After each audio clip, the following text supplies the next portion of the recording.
Olá pessoal, tudo bem? Autores e autoras da Lura Editorial. Hoje eu estou aqui com o Daniel Moraes. Ele é fundador do canal Irmãos Livreiros e também tem uma agência de publicidade e marketing. Presta serviços, inclusive, para autores independentes e editoras, né? Prestando serviços editoriais e de marketing editorial. Bom, a gente convidou o Daniel para estar aqui nesse bate-papo despretensioso, não quero que seja nada muito formal, mas eu quero realmente que seja uma conversa bem fluida aqui, para que você sinta a gente aí na sua sala, agora trocando uma ideia com você também, tá? Sim. E as perguntas aqui são realmente dúvidas, que não são apenas nossas, mas eu tenho certeza que são dúvidas que todo autor, autora deve ter aí, inclusive autores de marinheiros de primeira viagem. Então, Daniel, a pergunta uma das perguntas que eu acho bem interessantes qual que é a função do digital influencer, o marketing, que digital influencer é uma expressão nova, né? Inclusive usada hoje nas redes sociais, no YouTube, né? Você vê aí N canais, blogueiros, que hoje estão migrando para vlogs, para fazer vlogs também, fazendo ali críticas sobre livros, críticas literárias, comentários, enfim. Então, assim, essa é a minha primeira questão. Qual que é a função hoje do digital influencer e a importância de ter hoje uma pessoa que faça esse tipo de trabalho para o autor? Tá. Né? Bom, e aí pessoal, tudo bom? Antes de mais nada, passa lá no canal Irmãos Livreiros, se inscreva, hein? Isso. Irmãos Livreiros, dá um joinha lá. Vai ter aqui o link também, inclusive, no vídeo para você curtir, Boa. tá? Então é o seguinte, primeiramente o digital influencer, que é o influenciador digital na língua portuguesa, né? Sim, Só sim. Americanizando para ficar um pouco mais chique. rebuscado, né? Rebuscado. O que acontece? Desde que o mundo é mundo, desde que mercado é mercado, que as coisas se vendem, existem os influenciadores.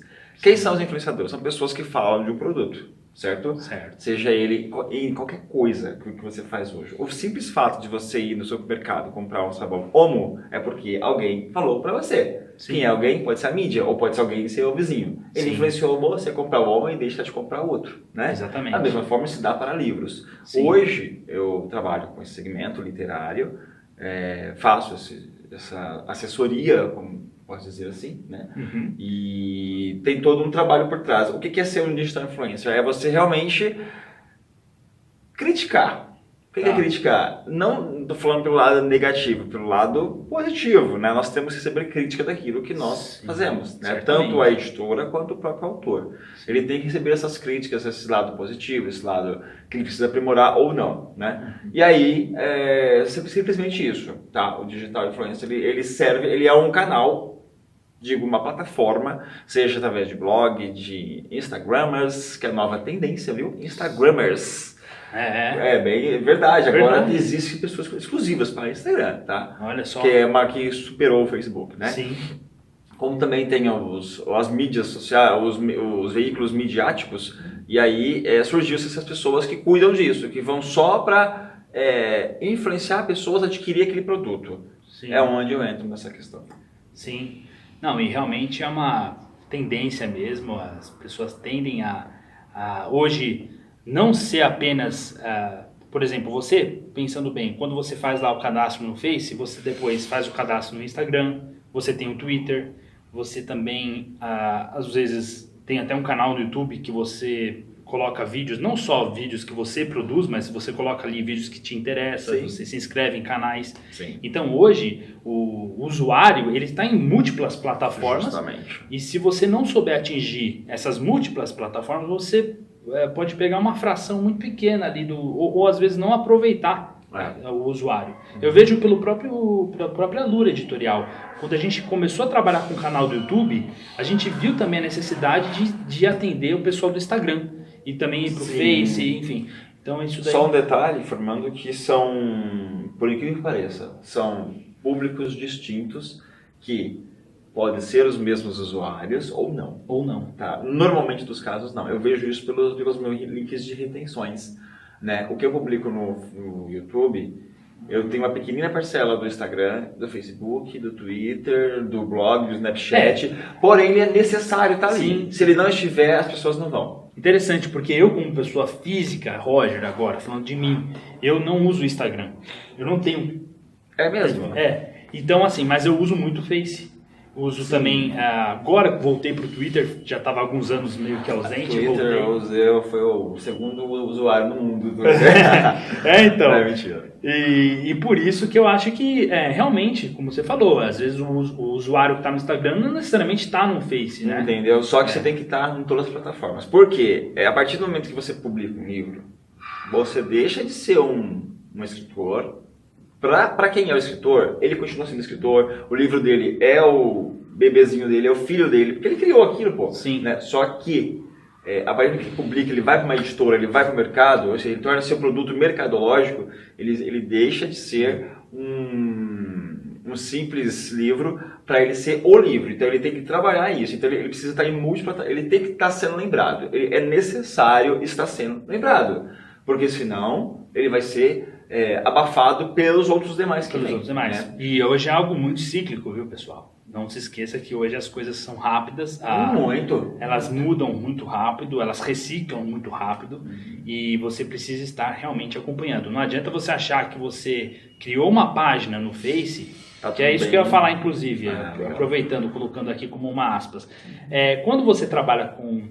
Vamos supor que o autor ele contrata ali o seu serviço. Ele fala, não, Daniel, eu quero que meu livro ele ganhe altos voos, né? Maiores, mais altos, e eu gostaria de trabalhar com fazer parcerias com blogueiros, com vlog, com canais no YouTube que possam fazer uma crítica do meu livro. E imagina você ter ali 20, 30 pessoas comentando do seu livro, seria algo fantástico. Mas o autor, ele simplesmente contrata o serviço, senta, cruza os bracinhos e fica esperando as vendas aparecerem lá no site, enfim, ou um relatório, ou ele tem que realmente, como diz, né, ralar, né, trabalhar também, colocar a cabeça para funcionar e trabalhar também com o livro, com a divulgação? Tá. Hoje, a gente está falando do público brasileiro. Certo. O Brasil, infelizmente, ele está numa classificação ele aumentou, inclusive, tá? Ele aumentou o número de livros lidos por ano para 3. Nossa, né? Entendeu? Cada brasileiro lê 3 livros por ano. Então você imagina, a gente está falando no âmbito geral. Isso segundo a Organização das Nações Unidas. Considerando que tem pessoas que leem 20 e outros que não leem nenhum livro por ano. Sim, né? não, sim, A média por cabeça. Isso. Infelizmente. Contra uma queda por causa da internet que teve nos países escandinavos, que lê 120 livros por ano. É uma queda. Eles chegam a 200 livros fácil. Nossa. As pessoas elas realmente não têm televisão, porque não querem. As mídias lá são muito baixas, eles investem muito pesado para conseguir ter venda. É uma realidade. Olha só que coisa. Então, o Brasil está aquém do que se deveria dizer. Em cima disso, eu acho que eu nem preciso responder tanto. O que é 3 livros por ano? Um livro best-seller, um clássico da literatura internacional e normalmente um livro nacional de alguém que ele indicou, de alguém, de um amigo. Então nós temos 3 por ano. Ou seja, se o cara não levantar da cadeira e falar, eu vou colocar a mão na obra, velho, vai ele pagar qualquer agência publicitária que tiver, ele vai ter um recurso. Se ele investir 100 mil reais em uma agência e falar, eu quero 100 mil reais, meu livro está em destaque, eu não vou colocar a mão em nada, aí ele pode pensar em ter uma síndrome de John Green. Né? Que John Green hoje ele falou, vou escrever um livro, ele já vendeu, né? As editoras ajoelham para ele. Mas, o John Green, que não sabe, é o escritor da Culpa das Estrelas, né? Que Culpa das Estrelas só alcançou porque é o 10º livro dele, claro. Olha só que coisa, hein? Não é o primeiro, é o 10º. E foi o mais vendido porque as editoras que foi adaptada para cinema. Mas até lá, a gente viu um exemplo clássico agora do Extraordinário, que está no cinema agora. Fantástico. Que tem 10 anos que foi publicado lá fora. Uau. Então, ou seja, como que o processo é muito lento ainda. Na América do Sul, nós temos esse problema grandíssimo, é grandioso, né? As pessoas são muito conectadas e esquecem da literatura. Então, se o autor ele não se preocupa também em fazer o próprio marketing, além da editora, além da agência, além independente do que ele vai estar propondo a pagar, ele mesmo fazer por conta própria, infelizmente o livro dele vai cair no esquecimento. Só uma ressalva. Por dia, são lançados 100 livros no Brasil, apesar da baixa eficiência. Então, 100 livros no... 100 livros por dia lançados no Brasil. 100 livros. Isso geral, tá? Isso tanto independente como dependente. Isso tá na... Me falhou a memória o nome do órgão que eu vi essa informação. Eu fiquei assim, ó... Será que é a Biblioteca Nacional, o registro do ISBN? Cara, eu acho que foi algo mais ou menos... Eu não me recordo. É um órgão que eu vi uma informação oficial. Eu fiquei muito assim... Porque o ISBN, ele também faz esse cálculo diante dos registros. Eu acho que foi através do ISBN. Cara. E olha, gente, são 100 autores sonhando ali. Porque assim, a maior parte dos autores que publicam com a gente tem o sonho, sim, de ser lido. Né? A gente fala assim, como ser bem sucedido no marketing, nas vendas, como você ser bem sucedido. É claro que é um tanto quanto superficial essa pergunta, porque ela é uma pergunta que, enfim, cada um tem uma forma de considerar o que é ser bem sucedido. Né? Cada um acha que, por exemplo, tem pessoas que falam, bom, eu quero que o meu livro tenha sucesso no sentido de que ele seja lido. Então, não me importo de ganhar pouco. Eu não me importo de colocar uma promoção do e-book na internet ou colocar, de repente, uma semana meu livro grátis para que ele tenha uma grande quantidade de downloads. Sim. E que pessoas leem o livro e possam, de repente, depois entrar em contato comigo e agradecer ou fazer uma crítica, enfim. E não, tem pessoas que falam, não, eu não quero deixar meu livro de graça, eu quero vender e para mim, meu livro ter sucesso é vender 2, 3 mil exemplares.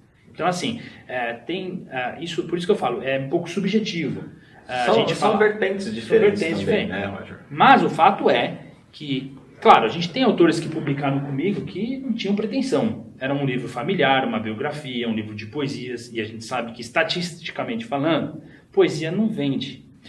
Não vende tanto. É claro país que vende 3 por ano, mas não é fácil. Mais difícil ainda. Há pontos fora da curva, como por exemplo o Paulo Leminski, que não é internacional, já veio com toda a bagagem em marketing internacional, sim, de críticos, grandes críticos falando do livro, e aí ele se tornou um best-seller no Brasil. Mas é raro, gente, ver livro de poesias tendo aí grandes somas de venda. Mas maior parte dos autores, principalmente autores que escrevem aí livros de ficção, sim, que estão aí com pretensão de ser lido, e a gente tem livros bons na Lura, viu? Claro que eu falar sobre isso fica um pouco difícil dizer, né? Mas eu sou suspeito. Mas o fato é que a gente tem autores que eu gosto muito, publicações que eu acho que tem futuro, que tem mercado, legal, e tem potencial. Não, claro, existem livros também de não ficção, livros didáticos, mas aí eles vão ter que trabalhar com nichos, com públicos menores, é claro, e sim, nichos, e aí é um trabalho diferente, que vai ter que ser feito de outras formas. E tem também aqueles livros que a gente sabe que podem atingir grandes escala, né? Pela faixa etária, ou dependendo também do gênero, do assunto. O gênero é fundamental, né? Hoje é fundamental. Hoje, particularmente, eu, Daniel, leitor, eu leio muita coisa, né? Certo. Vários gêneros. Tem as minhas preferências, claro. Mas, por exemplo, hoje eu estou numa vibe de ler bastante biografia. Sei lá por quê. O ideal logo ler biografias, eu gosto desse naipe. Você leu do Jô Soares? Não li ainda do Jô Soares, porque eu tenho 156 livros na fila pra ler. Não dá. O dele vai daqui quando entra numa promoção futura. Porque agora tá na mídia, né? O livro do Jô, então às vezes eu acabo não pegando livro da mídia, não. Depende muito do que... Depende. Né? Mas eu tenho outros gêneros que eu leio. Mas, por exemplo, é muito comum o autor ele escrever alguma coisa que ele gosta, porque a gente escreve o que nós gostamos que as pessoas leiam. Né? Certo. Não necessariamente aquilo que a pessoa quer ler, mas ele quer ler aquilo, ele gosta daquilo, ele vai contar para o público a história dele. Sim. E é muito comum, numa certa época do ano, ou de uma época de anos, em geral, nesse mercado editorial, ter um gênero específico que está mais em alta. Certo. Né? Na época de Culpa das Estrelas, falava muito sobre câncer, né? E saiu uma porrada de livros. Quando teve o Crepúsculo, todo mundo falou sobre vampiros. Você lembra da era Nicholas Sparks? Que todo mundo morria. Aquele romance pela cueca, que eles falam, né? Água, açúcar, né? Água, açúcar. Eu gosto muito, particularmente. São dramas reais, seriados de pessoas reais. Né? Hoje está muito na febre de suspense, thrillers policiais, está bem alta. Bem alta. Aí, né? Não quer dizer que... E você sabe que eu vi uma pesquisa há uns 10 anos já, 10 anos atrás, que era muito difícil publicar livros nacionais na área policial. Estava na época, estava em dificuldade essa área, estava uma área complicada, tal, porque o brasileiro ainda não tinha o hábito de ler livros de suspense.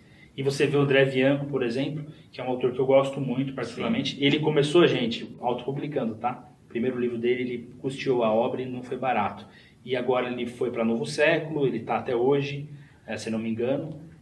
Agora ele está em outras. Já também está em outras. Ele também está no Novo Século, também, mas já está naquela Aleph, já pegou para publicar o dele. A Leia, né? Um autor já tem história, o cara né? tem 40 livros lançados, então assim... O sétimo... Ele publicou acho que uns 10 livros por conta própria, cara, você não tem certeza, viu? Acho que são o primeiro, me recordo, mas depois acho que ele lançou... Tem um que é Semente no Gelo. Eu adoro esse livro.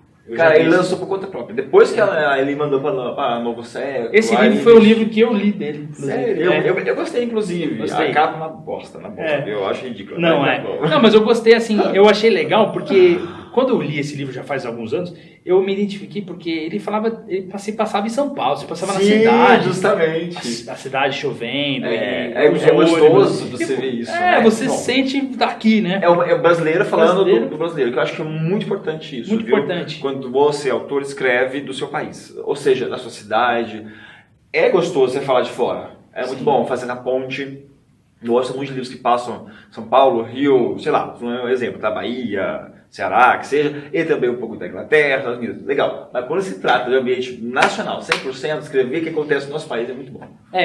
Que é o que ele escreve. Sim, é uma das coisas que, claro, não está dentro deste assunto aqui hoje, mas eu até coloco um parênteses que quando você for escrever seu livro, ou estiver escrevendo o livro, se caso você tenha alguma ideia e ainda não terminou, você tem que conhecer muito bem do que você está escrevendo e saber muito bem do local onde você está escrevendo, da geografia. Porque esse é o perigo de você escrever muito de fora e você nunca vivenciou ou viveu ali.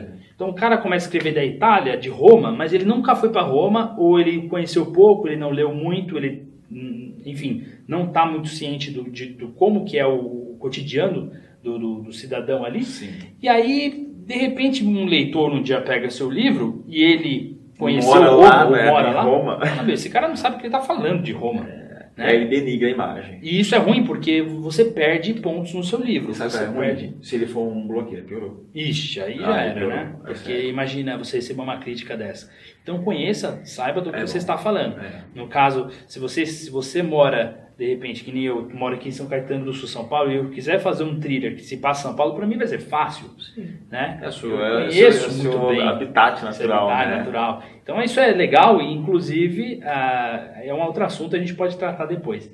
Mas então, recapitulando, é importante trabalhar com marketing. O autor ele não pode ficar acomodado, achando que tudo vai vir na mão dele, mas a gente sabe como é importante a função do Daniel de fazer essa ponte entre o autor, os blogueiros, né, que você pode muito bem intermediar ali, auxiliar na parte de marketing digital, com promoções, propaganda na internet, imagem do livro, você ter ali, trabalhar bem com a imagem do seu livro, que eu acho que hoje é muito importante, isso conta muito. Imagina, o usuário comum, né, o seu leitor, ele está ali passeando nas redes sociais e sendo bombardeado de imagens, e muitas boas imagens também, porque tem muita gente fazendo propaganda boa. E se você faz algo simples, algo amador, você vai lá, publica uma coisinha aqui, outra ali, você está atrapalhando mais do que ajudando, tá? Então toma cuidado também quando você vai trabalhar com a promoção do seu livro, não fazer algo amador. Porque você investiu dinheiro para publicar o seu livro, você investiu dinheiro e tempo para publicar, para imprimir, então você tem que continuar a fazer um trabalho profissional na divulgação do seu livro também. A questão principal é que eu acho, muitas vezes o autor ele tem aquela visão muito romântica, achando que ele vai postar ali, as pessoas vão entrar no link do site, vão comprar o livro, amigos, e muitas vezes a gente vê aí os autores se frustrando, porque eles falam, não, poxa Roger, eu fiz a promoção do livro, a capa tá bonita e tal, mas as pessoas não estão comprando o meu livro. Aí a gente pensa, bom, será que é o preço? Será que é a questão, às vezes, que você está divulgando demais para conhecidos? E você sabe que conhecidos, eles muitas vezes eles prometem, falam que vão comprar, tal, e chega lá na hora, não compram nada, querem de graça, tá? Pedem um livro de presente, tem a cara de pau de pedir, não lê. Não é, já é isso.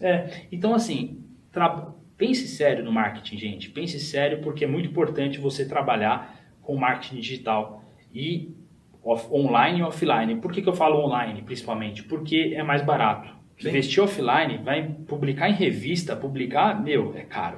Custa caro, não é uma brincadeira barata. E nem sempre você vai conseguir também mensurar o impacto que isso vai dar. No digital, você já vê ali, você já tem contato direto com as pessoas que estão curtindo ou comentando, você já tem aquele controle que acaba sendo bem legal. E por último, gente, para a gente não ficar com um vídeo muito longo, não se alongar demais, eu queria saber, Daniel, qual que é o resultado, muitas vezes, que o autor que procura, que faz esse serviço, o autor que está ali engajado a trabalhar, sim, né? Claro. Porque ele sabe que não vai ser tão simples, é um caminho que não é... A gente não tem... O brasileiro em si tem muito uma visão de curto prazo, né? Você tem que ter uma visão de longo prazo no seu livro. E qual que é o resultado que o autor tem nisso? Que ele pode gerar, né? Que você tem algum resultado que você já viu? Sim, claro. Normalmente eu costumo dizer que é muita questão de etapas, de ciclos, né? Por exemplo, o momento que você anuncia nas suas mídias sociais pessoais, nosso Facebook, nosso Instagram, Twitter, afins. Gente, eu vou publicar um livro. Chove de mensagens de parabéns, de felicidades. Legal.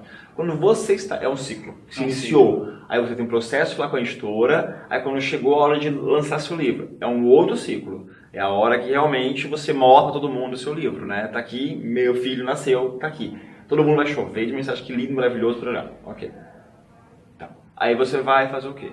Você tem dois caminhos a percorrer. O caminho que você vai fazer, eu vou querer que a luz divina desça por aqui e me transforme em Nicholas Sparks ou eu vou seguir por conta própria, com uma visão mais pé no chão, e vou correr atrás daquilo que eu gostaria, né? Você falou um negócio bem bacana agora há pouco, sobre a questão da pessoa que quer fazer a publicação, não só pensando em questão financeira, porque se ele tiver 100 livros para vender, ele não vai adquirir o que ele investiu. Não, verdade. É uma coisa que ele tem que projetar 1000 para conseguir cobrir aquilo. É verdade. Por quê? É uma questão de satisfação. Primeira coisa, tem que ter satisfação pessoal. Eu falo muito isso.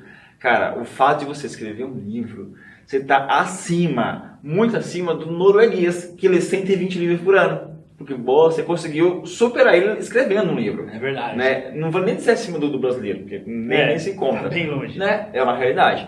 Então, imagina que esse cara, esse escritor, ele invista fazendo a propaganda do filho dele.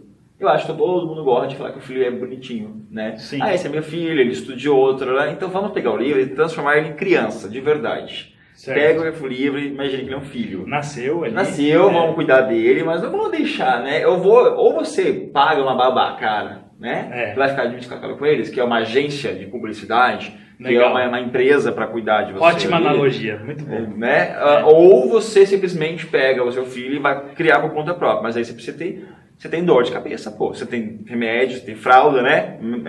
É uma coisa o livro. Você tem caminho a percorrer, você tem blogueiro pedindo livro, você tem... Vai ter que doar livro. Sim, vai ter que doar livro, gente. É necessário.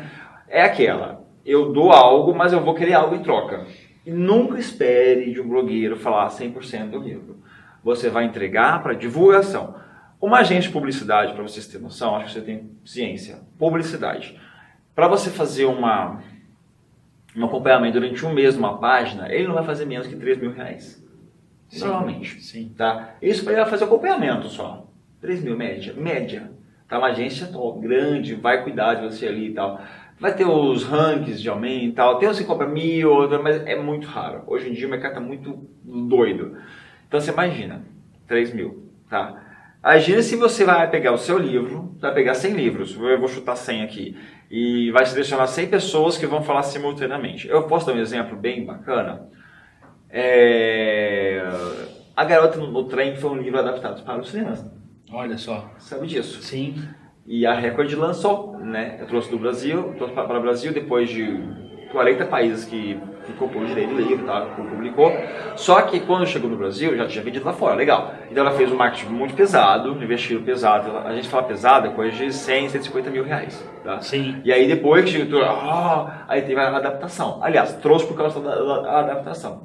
Mas até chegar à adaptação, a gente já tinha publicado. O que ela fez? Ela selecionou uma porrada muito grande de pessoas falando do livro, que automaticamente influenciou pessoas a adquirir o livro. Ou seja, mostre para o mundo quem é você. Ou seja, fale e seja assim, fale e seja visto, seja lembrado, seja conhecido, né? Mais ou menos isso. O que os youtubers muito top fazem? Eles falam, eles vendem alguma coisa, eles estão falando alguma ideia. E as ideias vão proliferando, vão criando, né? Sim, são formadores de opinião. Sim, são os blogueiros, os youtubers, os blogueiros, fins instagramers, né? Agora, eles são formadores de opiniões. Eles vão pegar o teu livro e vão falar assim, olha, o livro é muito bem escrito, tal. Talvez tenha que melhorar isso, aquilo. É a opinião dele, que normalmente vai impactar nas demais pessoas que não leram. E um trabalho muito bacana do autor, que também responde as pessoas, sabe? Que ela pode estar em contato, falar com ele. Eu acho que isso é muito legal, isso é muito válido, é muito... É muito assim, é gostoso. A partir daí que você começa a ter, então, tudo isso que eu falei para chegar até a sua pergunta, tá? Para entender todo esse enredo aí. É muito comum você pegar autores que, isso aí eu tô falando, muita gente, cara, muita gente que publica livro e, infelizmente, ele esquece que ele tem que cuidar desse livro. Ele acredita que ele vai sentar e esperar as coisas caírem do céu. E é onde um país que tem 3 livros por ano, né, fica difícil. Então, pessoas que conseguiram mesmo, sabe, que foram à luta, que foram lá e falaram assim, eu não quero que o meu primeiro livro seja, eu tenha recorde de venda, assim, eu preciso ficar rico. Não. Me perdoa até a interrupção, no caso do Eduardo Spohr, né, do Batalha do Apocalipse, ele teve ali um suporte muito grande do Jovem Nerd, né? Parece. Sim, do Jovem Nerd até hoje. Porque eles gostaram do trabalho dele. E falaram, vamos trabalhar com esse autor, vamos oferecer para o nosso público, que já era um público que seguia esse canal, porque eles, como formadores de opinião, criaram um clã quase ali, criaram um grupo de pessoas ali que estão seguindo ele. E então foi muito mais fácil eles adquirirem e aos poucos você vai perpetuando ali.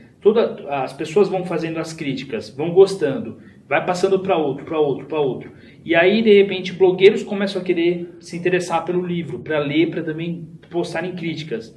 Autor nacional, é uma história de batalha, enfim, é uma ficção fantástica, ou seja, que é bem difícil no nosso país de deslanchar esse tipo de gênero literário, inclusive como autor nacional, tá? Porque a gente vê muito livro internacional nessa área, como Guerra dos Tronos, um exemplo aí máximo, que o leitor brasileiro compra, consome, mas muitas vezes ele negligencia um pouco o autor nacional, porque não tem o costume. Sim. Então, para mim, esses autores, eles desbravaram... romperam um monte de barreiras. Foi muito legal. Porque eles também se mexeram. Eles foram atrás. O Eduardo Spohr, quando ele lançou... Ele vive disso hoje, ele trabalha nisso. Sim, ele é profissional. Você estava na Bienal do Rio, ele foi homenageado com 10 anos de Batalha do Apocalipse. Você vê que coisa. Até hoje, o livro dele é um dos mais vendidos, esse livro, né, Batalha do Apocalipse, porque ele foi ali, Muito legal. Então você vê como foi importante ele ter ali o suporte do Jovem Nerd. Sim. Então, assim, gente, pense assim, quando você trabalha com divulgação, muitas vezes você vai achar que você está dando soco em ponta de faca, né? Você acha que você está fazendo, está divulgando, está tentando, está contratando, está investindo dinheiro ali, mas você às vezes não vê o resultado de curto prazo. Mas às vezes numa dessa você pega alguém, um formador de opinião bastante influenciador num desses caminhos. Sim. E quem sabe você de repente está ali e atinge um grupo grande de pessoas que seguem esse influenciador e começam a comprar o seu livro, consumir o seu livro. Sim.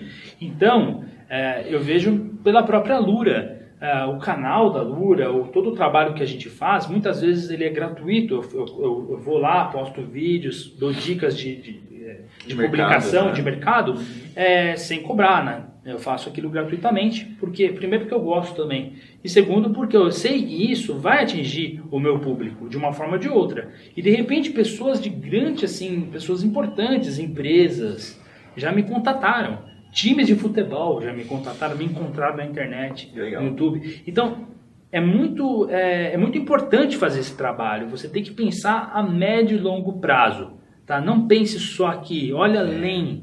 Né? E você vai ver que se o seu livro foi um livro que você se empenhou, você pensou ele também do ponto de vista comercial, que isso também é uma coisa importante.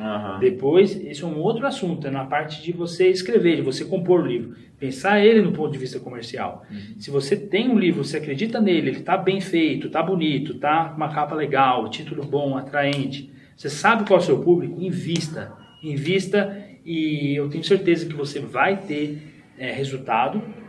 É claro que, como eu falei, às vezes o resultado ele não vai vir financeiramente rápido, mas você pode ter um resultado ali a médio e longo prazo que vai te dar satisfação, que vai ser ali até uma forma de te motivar a continuar escrevendo e seguir essa trilha, que eu acho que é muito legal, muito prazerosa, e a gente tem que mudar essa estatística no Brasil, poxa vida, né? Afinal de contas, 3 livros... E você não tá nem mencionou tanto daqueles livros obrigatórios de escola. Né? Não. Que aí, imagina. Se for assim, então a gente fica deprimido aqui, né? Porque tem muito livro que a pessoa leu ali forçado na escola, né? Dom Casmurros, e de repente...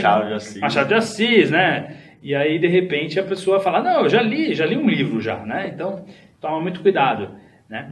E... Eu acho que isso é uma coisa bacana, que acho que além de você investir para você ter a satisfação pessoal de você continuar a escrever, para mim isso aí é fundamental. Cara, se você tem condições de você escrever, cara, pensa bem ao nível do seu intelecto, né? Pensa bem. É verdade, já então, assim, é um ponto super positivo, né? Você já tem que ser grato, né? Por isso, né? Então, não pensar, muita gente pensa em dinheiro, em retorno financeiro. É bom? Quem é que não gosta de dinheiro? Todo mundo. Mas, acho que assim, inicialmente você tem que pensar na questão de satisfação. Depois, eu acho que são consequências. A gente falou, só um gancho, você falou do Eduardo Spohr, que hoje ele chegou a 1 milhão de livros. 1 milhão, gente, 1 milhão de livros vendidos. Só que por que pareça, muita gente tá chegando agora e falou, nossa, preciso tanto ler a Batalha do Apocalipse. Entendeu? Sim. São 10 anos depois, que já nem se falava, supostamente, ele está sempre ali, ou seja, todo dia ele está matando um leão, todo dia ele mata um leão. Sim, né? São novas gerações chegando, inclusive. Com certeza. Né? Bom, então é isso. Se você quiser mais informações, a gente vai deixar o contato do Daniel, o e-mail, que é o marketinglura@gmail.com, né? Esse é o nosso e-mail por enquanto.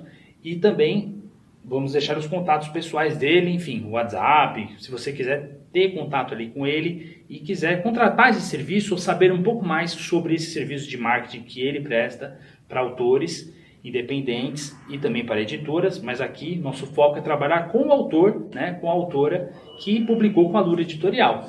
E a nossa intenção é, como eu estava comentando com ele pouco antes aqui de a gente gravar, é ampliar esse leque. A Lura ela tem que oferecer uma gama de serviços, desde a publicação até o marketing, porque o autor ele tem aquele anseio de publicar o livro, de fazer aquele primeiro lançamento, e ele convida amigos, familiares, parentes, e ele faz aquele lançamento, ele vende ali um começo da tiragem dele, ou de repente ele vende a primeira tiragem, e ele fala, poxa, é agora, qual que é o próximo passo? Né? Então é agora que você vai ter que levantar da cadeira e trabalhar. Sim. Porque se você quer, claro, que o seu livro seja alcançado pelo seu leitor, né? E eu acho que todo mundo que escreve sonha ser lido. Esse acho que é a motivação primária do autor, Sim, é ser lido. Ser lido. Né? Uma vez sendo lido, o resto vai ser consequência. Né? O dinheiro sempre é uma consequência, ele nunca é a primazia. Né? Se for assim, você já está indo para o caminho errado, porque você vai ficar ansioso, pode se frustrar, eu acho que não vale a pena. Invista no seu sonho, né? Seja lido e o resto vai acontecer, tá bom? Com certeza. Obrigado, viu, pelo momento. O vídeo ficou um pouco longo, eu sei, mas a gente gosta de falar. Gosta de falar e pegamos 2 pessoas que gostam de falar, né? Eu tenho um vídeo de 1 hora, 1 hora e pouco no YouTube. E Ah, inclusive um dos vídeos mais vistos mesmo? do meu canal é o vídeo de 1 hora. Caraca. Então eu não tenho medo, né? Espero que você tenha visto até aqui, né? E, então tá bom, gente. Estamos aqui à disposição. Entre em contato com a gente. Obrigado, Daniel, mais uma vez. Obrigado a você. Também se inscreva no canal dos Irmãos Livreiros. Tá? Tem muita crítica de livro ali, de várias editoras.